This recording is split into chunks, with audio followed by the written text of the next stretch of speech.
Welcome to Doing Business with a Servant's Heart podcast. Doing business and life with a purpose, serving others and achieving success.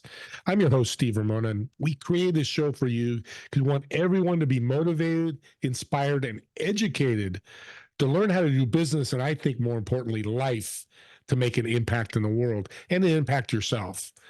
I want you to think about, as you're listening to my incredible guest today, how you're going to serve somebody today and what impact will you create today, because that's what this is all about.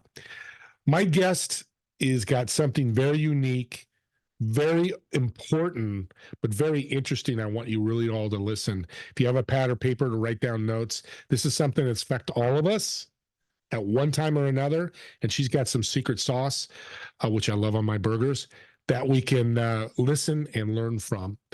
Jill, welcome to the show.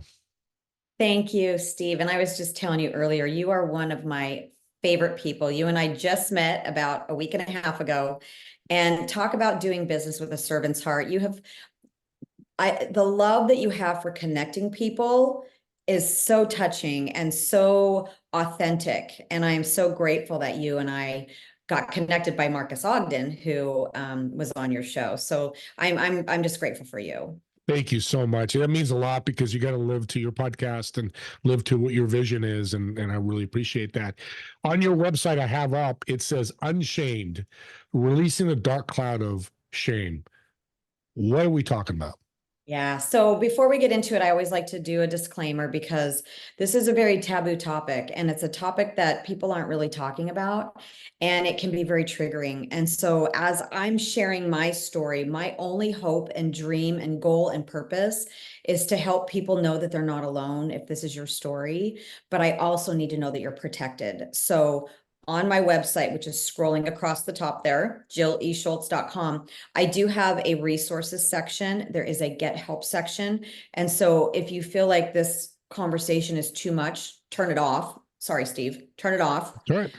And find somebody to talk to, because it can be a little jarring at times. But yes, shame has been, I call it my shame cloud. I lived with a shame cloud for 41 years, and debilitating shame. There's toxic shame, and then there's shame. And I lived with toxic shame, and that's something that just latches onto your soul and lives with you, and is debilitating in ways of self-love and self-forgiveness and what you deserve in life.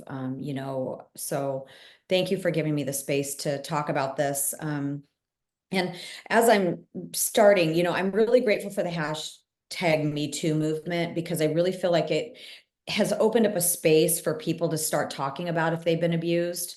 And I'm so in awe of those women that took the first steps to really create and be the pioneers to have these conversations, because I know how difficult it is to start talking about this kind of stuff. But so I was abused when I was little. I was around 3 or 4 years old. I don't remember who did it. It doesn't matter who did it. I forgave that person a long time ago, because hurt people.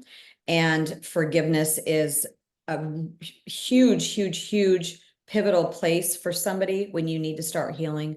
You get to forgive that person, not for them, but for you to start the healing.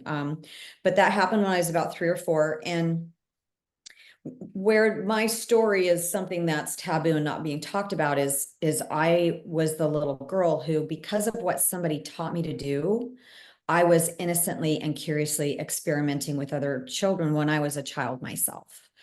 And I was, oh my God, the shame that I lived with for so long, because I thought I was the only little girl who ever did that.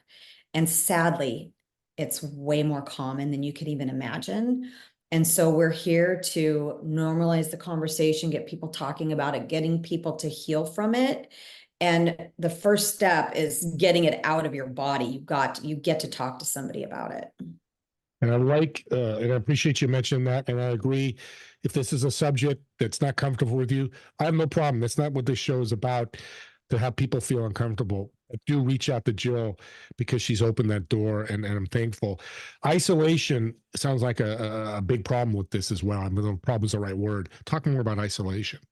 Well, it's more about that shame, and you may not have shame around sexual trauma. everybody has a secret. Everybody has a secret that's holding them back. And I actually have a worksheet on my website. It's called Uncover Your Shame. And if you're struggling with, I know there's something there, but I don't know what it is. One of the questions that I love, love, love the most is, what is one thing only you and God know? Mm, Right? yeah, powerful. Yeah. So for shame and isolation, I don't know for me if I would call it isolation, because I'm a very social person. I've always been a very social person. I think what I would say more is the hiding and the acting to hide it, Yeah. because I was a really, really good actor. In fact, I have a really good friend, and her and I were really, really close for many years, and not for any other reason, but I moved, did we lose some touch. And recently, now that I've been sharing my story, she's like, how could I have not known? How could I have not known the pain that you were in? I'm like, you get really good at acting. And with sexual trauma, you remember and you forget. It's like a wave. You'll remember it and then you'll forget it, and you remember it and you forget it. And so it's a very interesting thing in dealing with it. And she felt really bad too. She's like, how would I have not known? So anyway, for me, it wasn't isolation. It was just really good acting and hiding. I love that you're saying that, because I could see your friend having feeling guilt, like I could have helped you. Had nothing to do with her, nothing that made it that way. Yeah. You, like you said, you're an actor, and that's a great point to make for anybody out there that's dealing with trauma and shame, or people that friends. I wish I could help. Well, now Yeah. you can help. You know about it, and how can I support you instead of giving you all this? Right? I'm hearing that from a lot of people. Yeah. Well, I don't know if you should go up to one of your friends and be like, were you sexually abused? How can I help Right? No, you? that wouldn't There work. are signs, though. There are signs Okay. that people have been hurt. And, for me, I wasn't connecting with men. These are the three areas that affected me. I was affected in relationships with men. I was affected in business and what I thought I deserved. And I had an eating disorder until I was 41 years old. Talk about hiding.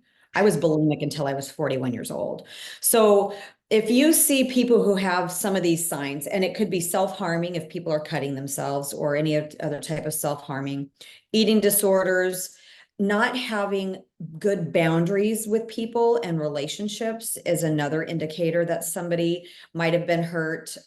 Sexual promiscuity, alcohol and drug abuse, and those in more than one case are signs that somebody might be struggling. And at that point, you might say, you know what, I love you.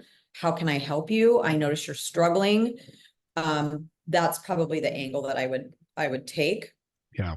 And I'm glad you said it, because I was going to ask you, what would somebody, when they see these signs, Yeah. what's the next step? And that's a great step. And obviously, you don't want to be pushy, right? You want to be, hey, I'm here to help, because Yeah. it's got to be in their own time. Yeah. Did you have any mentors or a person you looked up to that helped you through this? Wow.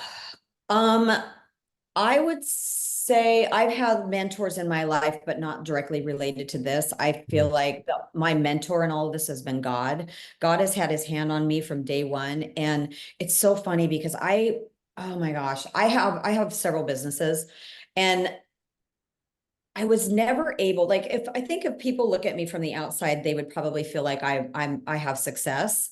And but I was never able to hit a level of success that I knew that I could. Right. So I was praying for my purpose and praying for my purpose, because even though I love what I do, I love my businesses. I always felt empty inside. Like, I know that I'm here for more than this. And so I was praying for my purpose, and God was taking his time nurturing me and getting me support along the way to get me to this place where I finally had ultimate healing and ultimate forgiveness for myself to step into this. Now, people, be careful what you pray for, because I would never have chosen to be the poster child for this topic, but now that I've been able to surrender into it, which really has been what it's been. It's been a surrendering. That's my word for my life now, is surrender.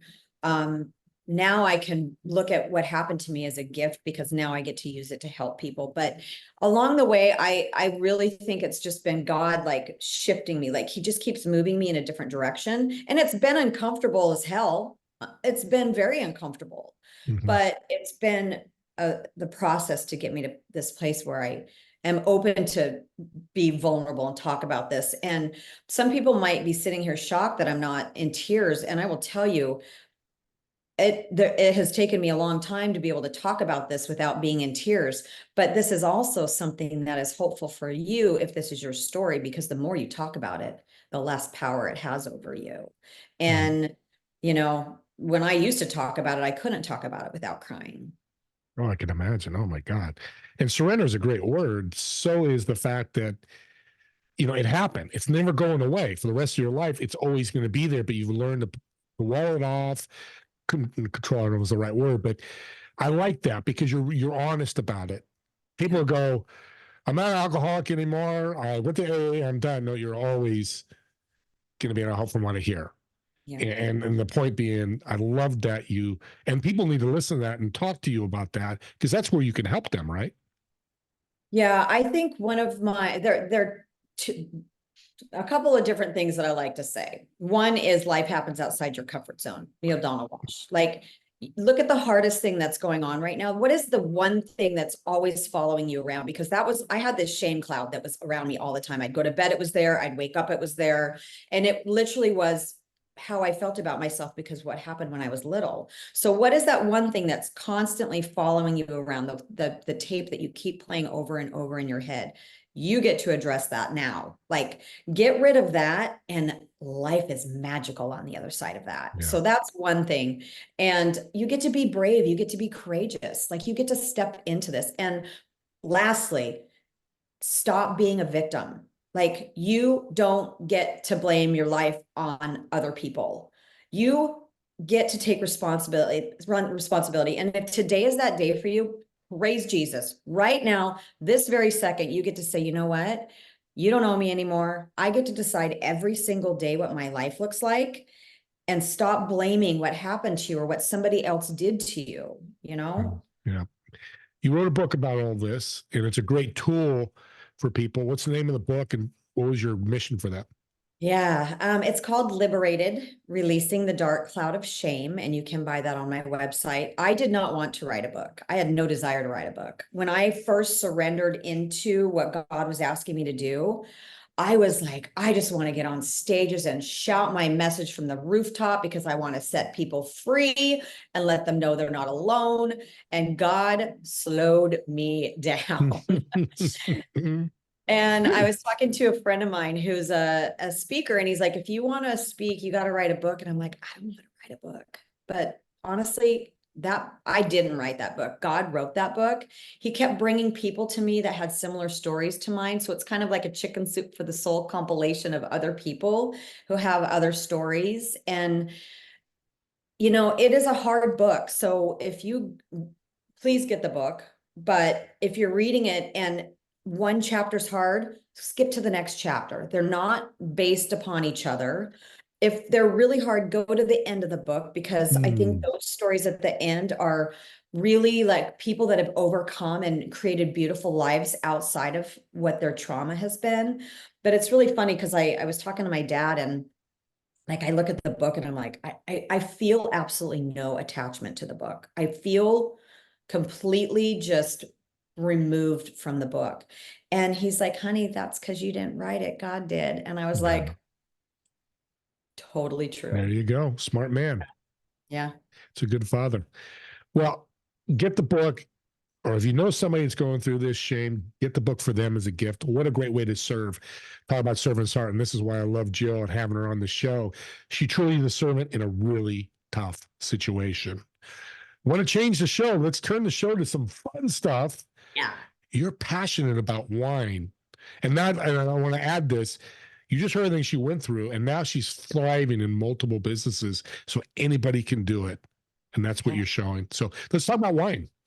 Yeah. So I got involved in a company 12 years ago, and it's called Boise Collection. And It's a Franco-American company. So we have wineries in Burgundy and wineries in Napa and Sonoma. And, I just am so blessed to be able to have such a beautiful product that I get to represent. And I'm really, one of my other businesses, I'm in the event space. And so right now I'm really partnering with other event planners because it's a way for them to to provide wine to their clients without having a wine and beer license. So it opens up this extra revenue stream. So it's really exciting. And last night I just we do an incentive trip every year. And last night I just finalized the incentive trip. We're going to Puerto Vallarta, and Wow. we have tequila too. So we're going to go do tequila tastings and all that. So yeah, the wine business is really, really fun. How cool is that? I love it. Yeah, We go from trauma and shame to wine and tequila. That's a great transition. it is. It's Thank you. fun. That's why you're a great guest. You mentioned something about butterflies. They signify something to you. What is that? Oh my gosh. So when I was little, my grandmother used to call me Butterfly. And I don't know why, but she used to call me Butterfly. And then I've been with other therapists throughout my journey of healing, and I still have a therapist that I talk to. Now I consider her more of a life coach. But we were doing a session and I found out that the butterfly is my spirit animal. Oh, and what does that mean? I know I hear spirit animal, but I'd love to hear what your definition of a spirit animal. Well, I think it's just for me, when I see butterflies around, I just know it's God. I just know it's God around me and loving me and cheering me on. So that's what it means to me. What makes you happy? Oh boy. It's a tough question, but I'm No, like connection makes me happy. Inspiring people makes me happy. Helping people makes me happy. Those, yeah, yeah. yeah, I knew that. I wanted the audience to hear it too because we had such a great green room conversation. Yeah. And you're like me, connecting people is such a powerful thing, but it's so wonderful. Brings so much joy. Especially, and it doesn't mean they have to make $1 million. It's just connecting good people together. Yep. It's a powerful thing. Yeah. What do you eat when you go to a movie? When I go to a movie, what do we eat? Popcorn. I'll eat popcorn. Why do you like popcorn cooked? So I'm weird about popcorn. That's what I'm I like thinking. I I like my popcorn a little bit burnt. Like Yeah. blackbird?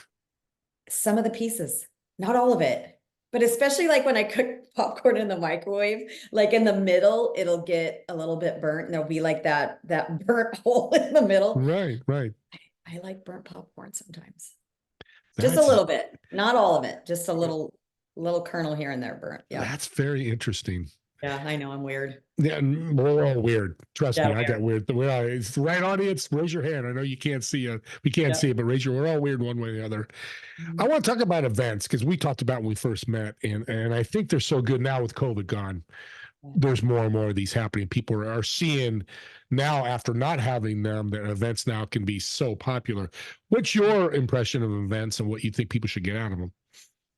Oh gosh. Well, the events that I typically do are going to inspirational self-development. Like I'm really into transformational work and stuff like that, because that's where I got all my healing, was doing programs like Landmark Education and Mm-hmm. Hardcore Leadership and their PhD program. So like seriously, doing that deep work is hard and painful, but it is magical. So I love doing those kinds of events. And obviously, since I'm in the wine business and I have an event business, I love that COVID opened that up, because Yeah. my wine business, although my wine business thrived during COVID because everybody was home drinking at 2 o'clock in the afternoon, my event business suffered significantly. Yeah. And so it's been fun to see, everything come back. And a friend of mine I was just telling you about, he is the VP of sales for HPN Global. They're an event company. They book rooms and that kind of stuff.